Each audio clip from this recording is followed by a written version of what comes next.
Hello, traders. This is Chris Lewis from FX Coins.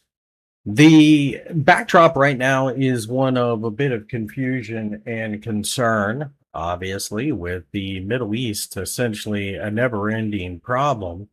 And of course, most of what's moving the bond market seems to be the latest headline coming from either Tehran or Washington, D.C.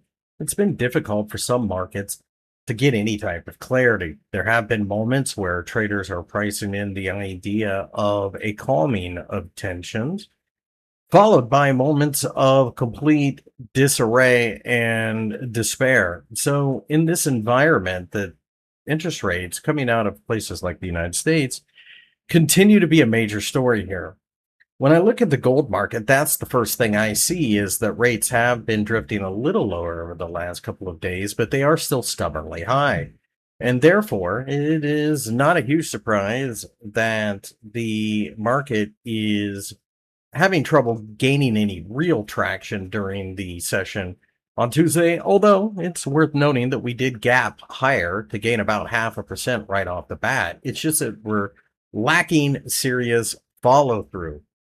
With that, and the fact that the headlines continue to be something that only one can guess at, we have a situation where gold may have trouble keeping up this momentum. A pullback, more likely than not, offers value.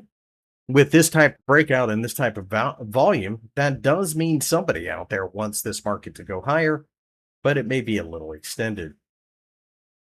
The US dollar has initially fallen against the Japanese yen to show signs of weakness, only to turn around and rally again. All things being equal, this is a market that is riding the back of the massive candlestick on Monday, as traders look like they're willing to take on the Bank of Japan and its recent intervention. That intervention was combined with US officials trying to save the yen, but quite frankly, the interest rate differential still remains attractive. Therefore, there should be buyers on dips, but this is obviously a very dangerous place to play.